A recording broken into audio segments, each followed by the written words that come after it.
Hello, Dr. Eric here to talk about accidents in the house. And we all have those days where we're exhausted, and we come home from a long day of work, and as soon as we get home, there's a big puddle waiting for us, and we all love that, right? Not. So we're going to talk about why are some reasons why your dog might be doing that, whether it's urinary or fecal in origin. So we're really going to categorize these in both either behavioral or medical reasons. So behavioral would be well, first let's start off with having a puppy. Puppies, just like kids, some puppies catch on and get potty trained or housebroken a little quicker than others, and some it takes a little longer. So now, while this video isn't really supposed to talk about how to house train your dog, a couple quick things are consistency is key. So everyone in the house has to really be on the same page and treat or do the training all together. Most training is more for the people than for the dog. And then the other thing is positive reinforcement. Now it takes less than a second for a dog to associate a reward or a punishment to a behavior. So when they go outside, throw a party, yay, way to go! Really make it really fun. High verbal praise, treats immediately. But if you find a puddle in the house, if you catch them in the act, you can always say no or wrong or whatever your word is, and then take them outside. But if you find the puddle, you can't really scold them for it or punish them for it because they won't understand why they're getting in trouble. So if you have any questions on that, definitely see a certified dog trainer or speak to your veterinarian. They can help you out with that. Other behavioral reasons for having accidents in the house would just be anxiety, whether that's storm phobia, fireworks, or if we're starting to have some fear, aggression, territorial aggression. Even as dogs get older, maybe they're being a little more forgetful. Sometimes they do get doggy dementia, and that could be a component of that. There are some anxiety medications that we can try. Some dogs respond to it, some dogs don't. But there really isn't any, magic pill. So pills or the medications are usually to help supplement training or other diagnostics to see if there's other underlying causes. But really the pill might help until we get more time into training them. So that's the big categories in behavioral. As far as medical, just like people, when we get urinary tract infections, we just have that urge to go all the time. Well, same thing in dogs. When their bladders are inflamed, they just have that urge to go constantly. So they're going to be going a little bit more often than what they usually do. There are some other diseases that cause them to either pee more and then drink more, or then drink more than pee more, and it depends on which disease one comes before the other. But anything that makes them drink more, like salty treats or salty snacks.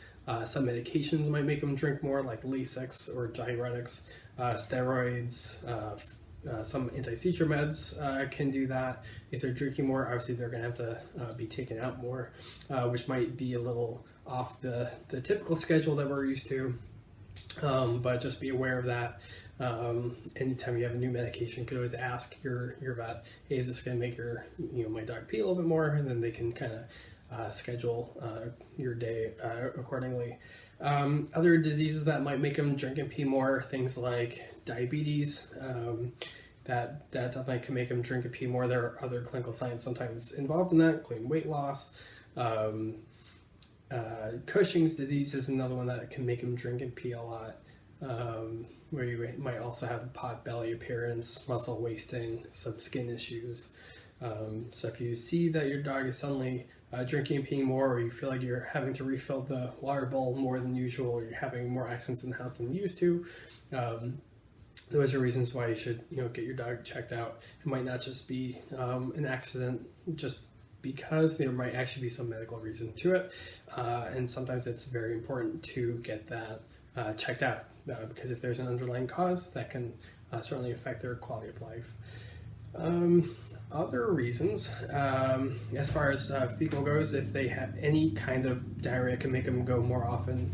If their stomach hurts, with us, if our stomachs hurt, we have to go a little bit more often. Same with them. And there's so many different things that cause diarrhea, so I can't really list them all. But it could be anything from, maybe they ate something that didn't agree with them. Maybe they have a GI parasite. Maybe they have some autoimmune thing, or even some medications can also cause GI upset. So anything can, or it's some toxin, maybe they got into the chocolate. It could be a million things that why they suddenly have diarrhea. So it might not be a bad idea to get that checked out as well. Other things that might be a little less obvious as far as dogs having accidents in the house, maybe their joints hurt, maybe they have arthritis, or other muscle diseases where they just feel weak, or joint problems that their joints are ouchy. For example, Lyme disease.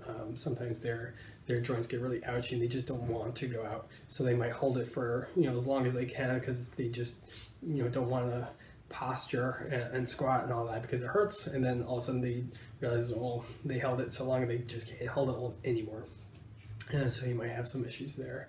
Other things are neurologic issues. Sometimes they might not be able to walk or stand, like disc disease or any other nerve trauma or damage, either from, like I said, trauma, or sometimes just idiopathic. It just happens. We don't always know why. And sometimes tumors too can impede their nervous system or their nerve function. So that could be a cause of that. But pretty much the bottom line is be patient. If you notice anything that's a little different from your dog, that's not their typical schedule, or they never have accidents in the house and all of a sudden they're having them, certainly could be a medical problem. And some dogs, as they get older, can develop behavioral issues too. So go to your vet. If it's puppies, speak to a certified dog trainer, and they should be able to point you in the right direction to help make them feel better and help you have to clean up less messes in the house. So I hope that helps. Again, if you have any questions, please contact your veterinarian and they'll be able to sort everything out for you. Thank you. Bye-bye.